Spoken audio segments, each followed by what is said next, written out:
ఒక్కసారి కొమ్మూరి గోల్డ్ కి కాల్ చేయండి. తాకట్లో ఉన్న మీ బంగారాన్ని విడిపించి మార్కెట్ ప్రైస్ కి వాళ్ళు కొనుక్కుని మిగతా డబ్బులు మీకు ఇచ్చేస్తారు. నమస్తే, వెల్కమ్ టు మనం టీవీ. నా పేరు వలి. ఇరాన్ ఇజ్రాయెల్ వార్ అట్టుడికిపోతోంది. ఈ వార్తో పశ్చిమాసియా గజగజ వణిగిపోతోంది. ఎప్పుడు ఏ క్షిపణి దాడి చేస్తుందో, ఎప్పుడు ఏ ఉపద్రవం ముంచుకొస్తుందో అర్థం కాని సిచ్యువేషన్ అయితే క్లియర్గా కనిపిస్తోంది. అమెరికా ఆర్థిక మంత్రి ఒక సంచలనమైన ప్రకటన చేశాడు. గతంలో ఎప్పుడూ చేయనటువంటి దాడి ఈరోజు చేయబోతున్నాం. గతంలో అసలు మేము పెద్ద స్థాయిలో దాడి అనేది ఇంకా మేము స్టార్ట్ చేయలేదు. కానీ ఈరోజు జరిగేటువంటి దాడి చరిత్ర చెప్పుకుంటుంది. చరిత్రలో ఇలాంటి దాడి అమెరికా చేసిందా అని చెప్పుకునే విధంగా అతిపెద్ద దాడి ఇవాళ జరగబోతున్నట్టుగా చాలా క్లియర్గా ఆయన సమాచారం తెలియజేసినటువంటి పరిస్థితి. ఆయన ఆ విధంగా చెప్పాడో లేదో ఈరోజు ఉదయం నుంచి కూడా పెద్ద ఎత్తున ఇరాన్ మీద దాడులు జరుగుతున్నాయి. ఎక్కువగా దేన్ని ఈరోజు ఫోకస్ చేశారంటే, అమెరికా ఆర్థిక మంత్రి ఆ విధంగా చెప్పడానికి రీజన్ ఏంటంటే, మిసైల్స్ తయారీ ఫ్యాక్టరీ, ఇరాన్ దగ్గర ఉన్నటువంటి అతిపెద్ద మిసైల్ ఫ్యాక్టరీని, అలాగే మిసైల్స్ లాంచింగ్ సెంటర్ని వాళ్ళు టార్గెట్ చేసినట్టుగా తెలుస్తుంది. దాన్ని లక్ష్యంగా చేసుకుని దాడులు జరుగుతున్నాయి. అంటే ఇంకా ఇరాన్ మిసైల్స్ వదలకుండా ఇరాన్కి సంబంధించినటువంటి మిసైల్స్ ఇజ్రాయెల్ వైపు కానీ, అమెరికా వైపు కానీ, అమెరికా ఈ గల్ఫ్ కంట్రీస్లో అమెరికా ఎంబసీస్ మీద, అమెరికాకు సంబంధించిన ఎయిర్ బేస్ క్యాంపుల మీద మిసైళ్ల దాడి జరగకుండా ఉండేందుకు ఈ అతిపెద్ద దాడి చేస్తున్నట్టుగా తెలుస్తోంది. ఎందుకంటే ఆ క్షిపణి తయారీ ఫ్యాక్టరీ చాలా పెద్ద ఫ్యాక్టరీ. అక్కడ అధునాతన టెక్నాలజీతో కూడినటువంటి క్షిపణులను తయారు చేస్తున్నారు. వాటిని లాంచింగ్ చేసేటువంటి సెంటర్స్ కూడా పెద్ద ఎత్తున ఉన్నాయి.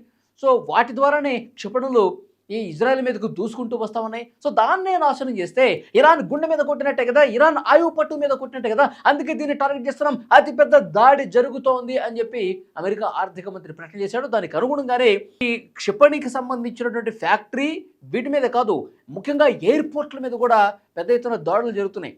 ఇజ్రాయెల్ నుంచి, అమెరికా నుంచి దాడులు చాలా తీవ్రమవుతుంది. అసలు టెహరాన్ పట్టణం అనేది తుడిచిపెట్టుకుపోతుంది.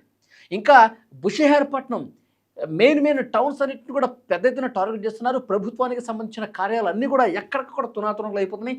జనావాసాల మీద కూడా ఎక్కడ ఏ బాంబు పడుతుందని చెప్పి వాళ్ళందరూ కూడా ప్రాణాలు అరచేతులు పెట్టుకొని బతుకుతున్నటువంటి పరిస్థితి ఉంది. ఇరాన్లో పరిస్థితులు ఒక్కసారి చూస్తే కన్నీళ్లు పెట్టుకుంటారు. ఎవరైనా ఆ దృశ్యాలను చూస్తే మొత్తం అసలు ఎక్కడ గుర్తుపట్టడానికి లేకుండా బిల్డింగ్లన్నీ కూడా కూలిపోతా ఉన్నాయి.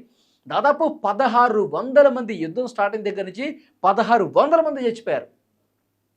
చాలా బాధ కలుగుతున్నటువంటి విషయం. కానీ మరి ఇరాన్లో ఉన్న వాళ్ళు ఎంత దాడి గురవుతున్నా, ఎంత అక్కడ గాయాల పాలవుతున్నా, ఎన్ని బిల్డింగులు పోతున్నా, ఎన్ని ఈ మిలిటరీ బేస్ క్యాంపులు ధ్వంసమవుతున్నా వెనక్కి తగ్గట్లేదు. ఇంకా మేము దాడి చేస్తాం, ఇంకా మేము కొడతానే ఉంటాం అని చెప్పి ఇరాన్ కూడా అదే స్థాయిలో దాడులు తీవ్రం చేస్తున్నటువంటి పరిస్థితి. అమెరికాకు సంబంధించిన చమురు నౌకల మీద దాడి చేస్తోంది. అమెరికాకు సంబంధించినటువంటి ఈ సముద్రంలో పెట్టినటువంటి వాహక నౌకలు ఏవైతే ఉంటాయో వాటి మీద కూడా ఇరాన్ దాడి చేస్తోంది. At the same time America ఈ సరికొత్త వ్యూహంతో ముందుకు పోతుంది. ఎందుకంటే ఇప్పటికే ఆయుధ నిల్వలు తరిగిపోతున్నటువంటి సమాచారం వస్తున్నా కానీ ఇంకా ఆయుధాలు కొనుక్కునే ప్రయత్నం చేస్తుంది. కొన్న వాటిని మళ్ళీ ఇజ్రాయెల్కి కూడా ఇస్తుంది. ఎందుకంటే ఇజ్రాయెల్ని టార్గెట్గా ఇరాన్ దాడి చేస్తుంది కాబట్టి ఇజ్రాయెల్ని కాపాడటం కోసం పెద్ద ఎత్తున ఆయుధ నిల్వల్ని కూడా అమెరికా ఇజ్రాయెల్కి పంపిస్తున్నట్టుగా తెలుస్తోంది. అంటే సెప్టెంబర్ వరకు వాళ్ళు చెప్తా ఉన్నారండి, సెప్టెంబర్ వరకు యుద్ధం ఇదే విధంగా ఉంటుంది, ఇదే విధంగా కొట్టుకుంటూ ఉంటారు.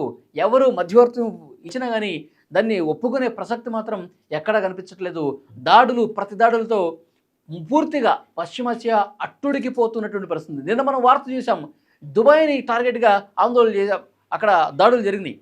దుబాయ్ని, ఆ సిటీకి సంబంధించినటువంటి బ్రాండ్ ఇమేజ్ పోగొట్టే విధంగా ఇరాన్ ప్రయత్నం చేస్తోంది.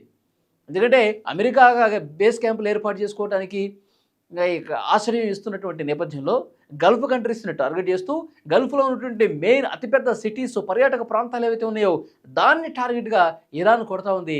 దుబాయ్లో కొత్త పరిస్థితులు అల్లకల్లోలంగా కొన్ని చోట్ల కనిపిస్తూ ఉన్నాయి. సో ఏదేమైనప్పటికీ ఈ యుద్ధం మాత్రం తీవ్ర స్థాయిలో జరుగుతుంది. అత్యంత విషాదకరమైనటువంటి పరిణామాల్ని మిగులుస్తుంది అనడంలో ఎక్కడ అసలు డౌట్ అనేది లేదు. కానీ ఇప్పుడు మనకు వస్తున్నటువంటి ఇన్ఫర్మేషన్, ఇప్పుడు జరిగింది ఒక లెక్క, ఈ రోజు నుంచి మరొక లెక్క. అమెరికా, ఇజ్రాయెల్ కలిసి ఇప్పుడు అతిపెద్ద దాడి చేస్తున్నారు.